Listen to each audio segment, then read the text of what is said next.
Okay, folks. Well, it's about 10 till 9 p.m. Monday night. You know, I left Chicago earlier with this coil I picked up at U.S. Steel.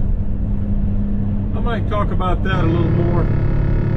Let me hit this lane departure warning button. I might talk about that load a little more tomorrow. Pretty tired, so I'm going to get in here. I'm approaching the Madison, Illinois Maverick yard.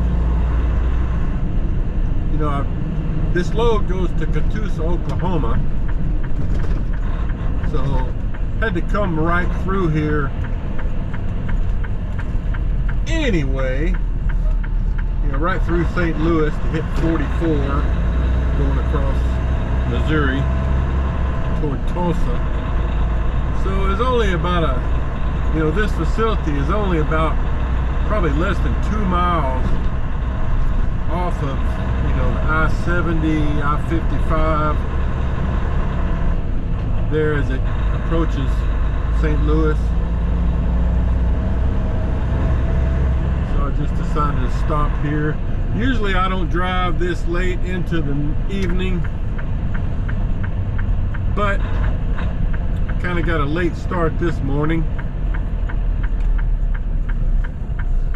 Had plenty of drive time on my clock, so that's what we did. I called to see if the truck wash was open, and the guy said that it's not. It would be back open at 7 a.m. in the morning. But anyway, here's a look at the yard on a Monday night. It's pretty loaded.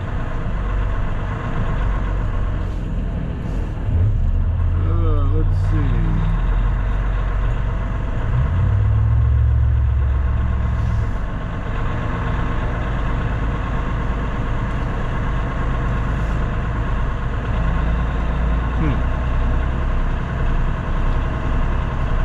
Yep, it's pretty loaded.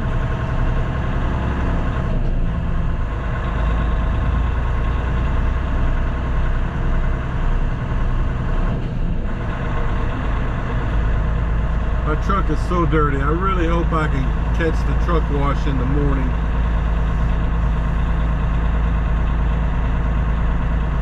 Let's see if we can find a spot. I'm just giving you a look at the yard here. I may actually turn around and go back and park on the other side. But here's the office building. You know, it's got a little fitness room, a TV room, 5 or 6 showers, free laundry, little patio in the back with some grills.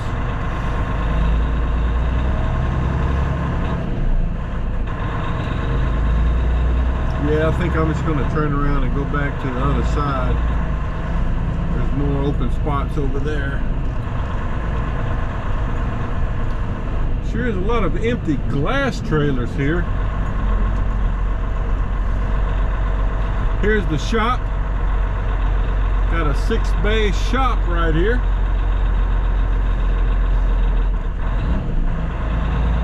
Luckily, I don't need anything done to my trailer or my truck except for a wash.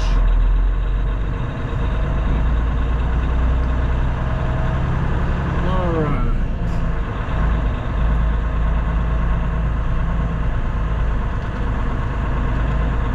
All right, well,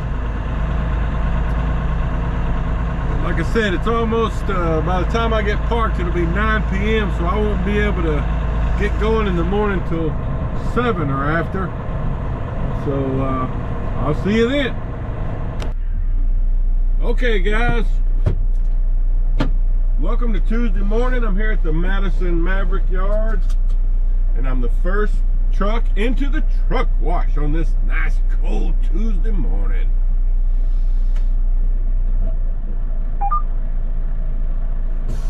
I saw the guy coming in. I think he just opened, so I was parked right over there, so I just moved on over, got in line, and man, my truck is so dirty. Probably, and the trailer too, dirtier than it's ever been. So, just thought I'd show you a little bit of this. I mean, it's so dirty, the my side windows and my mirrors, oh, they're terrible. Really kind of impedes my vision, if you know what I mean. You know, and I could kind of clean them at the truck wash, but not as good as this guy's gonna do. Plus, I look good going down the road. So this wash is a little different than the one in North Little Rock. It's partially automated, as you can see, and partially humanized. There's a guy back there with a sprayer. He's working on the trailer now, and then so he'll do part of it, and then this auto wash will kick in and do the rest. So anyway, just thought I'd give you an update. I'm going to Catoosa, Oklahoma with this load. I'm still a good 6.5 hours of drive time from there. I think I'm estimated to get there about 2:30 in the afternoon. So anyway, that's what we're doing. More later. Well, guys, the automated part of the process is beginning. The good fella here that's running the truck wash has spent about 20 minutes going around it with the high pressure washer, cleaning the trailer and the truck, and now it's time for the automation. Just thought I'd give you a look at this.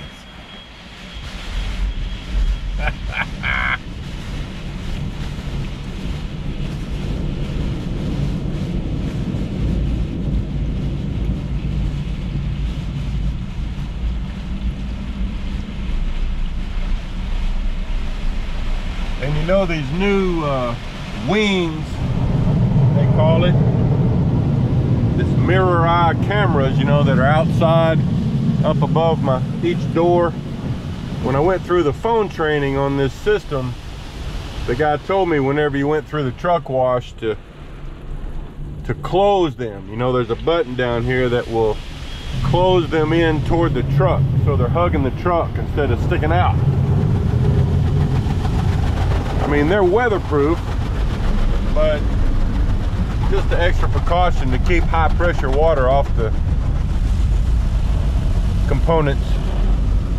Anyway, just thought I'd give you a look at what the truck wash is like here in Madison. All right, after this, I'm hitting the road, headed to Oklahoma. More later. Okay, folks, hey, I'm driving west here on 44 across Missouri, headed to Catoosa, Oklahoma. And I just wanted to talk a little bit, like I mentioned before, about yesterday, that pickup I had there in Gary, Indiana, at the U.S. Steel plant.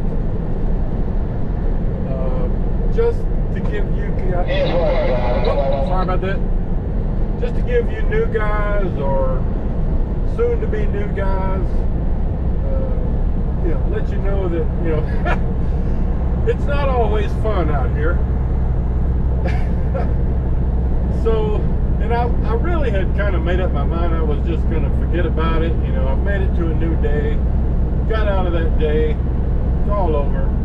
But my trainer, the guy that trained me at Maverick, his name's Robert, he called me today. You know, we still talk at least once a week, but he drove for Maverick many years, did flatbed, did the glass division. I think he even did the boats for a while. You know, been trucking many years. His dad was a trucker, but he moved on from Maverick a couple years back and bought his own truck, and now he's doing refrigerated freight. And so I was telling him yesterday about two things, really. I mentioned last week when I was in Cartersville, Georgia, at that plant and how it took so long, and you know, he was like, yeah, it's always been that way. And I'm like, man, why is it run so poorly? I mean, why is that, you know? Because you go to some places and you can tell they're managed very well, process is good. Anyway, and then I told him about this place in Gary yesterday, you know, kind of told him what happened and the frustrations I had, and he just started laughing because he remembered that place, and he says, oh man, that place is so huge, it's hard to find your way around, and I was like, yes, that's exactly part of the problem I had, you know. And he said they used to give you a map. I said, well, they didn't give me a map. That would have helped. But anyway, so since he had experienced some of the same issues I had, I thought I'd go ahead and talk about it a little bit, you know, just to give y'all a good sense of some of the frustrating things you run across. So what happened yesterday with that trip is, you know, I was there in Chicago, got there Sunday evening, spent the night there at my customer. They have overnight parking. Woke up, I was the first truck to get in the receiving line. And, you know, it had snowed about 2.5 inches that night while I was parked there. No big deal. Got in, got unloaded. They dispatched me to Gary, Indiana.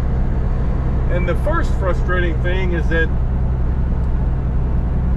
you know, even if I knew where I was going and was familiar with the place, and the roads were perfectly clear like a nice summer day, I would have struggled to get there by the appointment time. And now US Steel will let you check in 30 minutes before or up to 30 minutes after your appointment time. But still, especially with the roads like they were, like I said, there'd been 2 or 3 inches of snow that night. It was pretty messy. I immediately called my fleet manager before I even left my customer there in Chicago and told him, look, I seriously doubt I'm going to be able to get there for this appointment time. He's like, well, you know, you can check in 30 minutes afterward. And I was like, man, I'd be real happy if I could get there 30 minutes after my appointment time, because I wasn't thinking I could do that. I just didn't think it was going to happen with all the snow and all going right, you know, right down in the heart of Chicago. You know, this is tough anytime, especially with a lot of snow. So anyway, we left it as is, and of course, the next frustrating thing is my company GPS took me to the wrong entrance. It took me to an entrance that had signs all over it, you know, no semi-truck, stop, turn around, you know. So turns out it was a couple of miles away from the entrance that I should have been at. And so I called the number for the shipper that I had in my work order, and the guy was very nice to kind of tell me from where I was what I needed to do to get to where he was. And they were pretty good directions. I got there, pulled into a lot. I still wasn't sure when I got into the lot that I was where I needed to be. You know, the signage was not good. All the snow didn't help matters. But anyway, I called him back, and he said, yep, you're in the right place. Of course, you go into the little shipping office there, and it's all automated. They have 3 little kiosks, computers there, where you go in and show your driver's license, answer some questions, punch in your order number, all that stuff. Of course, I was too late. I was like 15 minutes late, so it didn't accept me for the appointment, which I knew was going to happen. So I have to go back to my truck now. It's lunchtime now, so I send in a message to let the Maverick people know that I did not make the appointment pickup time. Need to have a new appointment set. And then nothing happened after about 20 minutes. So I called the a partner fleet manager put me on hold. I waited many minutes. He was probably overwhelmed, so I just hung up, waited another 20 or 30 minutes, called, got my fleet manager. Anyway, he had to get with the ALM, set a new appointment. So basically I wasted an hour and 20 minutes or so just for all of that, you know, just because the appointment time, you know, is out of kilter. I'm sitting right there, could have gone in. Anyway, that's frustrating. So then I go in, get through the scale. They tell me what warehouse I'm supposed to go to and a general description of where it is, and I couldn't find it. You know, I go back through there, and I've never been to this place, and it's huge. They got many, many warehouses, you know, so I'm driving around, I'm looking, I don't see it, and I ended up stopping and asking someone. He kind of pointed me to it, you know. I eventually found it, and then you know, I go in, I get loaded, and so once you get inside the building, they've got a little shipping office in there where you're supposed to take your little loading paper and show it to the loading office and get some instructions, I guess. I don't know, you know, because what happened is I walked up there with another driver that had just entered, and the loader was walking to the office. He wasn't in the office. He was walking to the office and just kind of stopped outside the office and just asked us to show him our loading paper. So we both held it up, and he told the other guy he needed to be on the lower level and I was supposed to be on the upper level, all right, for loading. So the reason I point that out is because they had some signage there and a little computer, and I missed all this, explaining that after you get your coil loaded, you have to take the tag off the coil and go back to this little shipping office with your loading paper and your tag from the coil and scan them both in, and then it verifies, you know, that you've got the right coil. Well, I totally missed that. So I got tarped, you know, secured, tarped, left the building, went out to the scale house, and then the guy tells me, well, you didn't get all your stuff scanned in right. You know, you got to go back. So I had to go back to the warehouse, undo my tarp a little bit, enough, you know, get my flashlight where I could crawl up under the tarp and find that tag, and then go scan in my paperwork, get approved, verified, go back, fix my tarp, go back out, back to the scale, and it was very frustrating, very frustrating. And then to get out of that place, you know, now I'm telling y'all all of this because it's frustrating, because I had no experience with that place. If I had been to that place before, like any other place, I would have a little better understanding of the process. But you know, where this place was located, it was kind of back, very kind of isolated, lots of railroad activity, and a lot of the roads were snow covered, had very little traffic.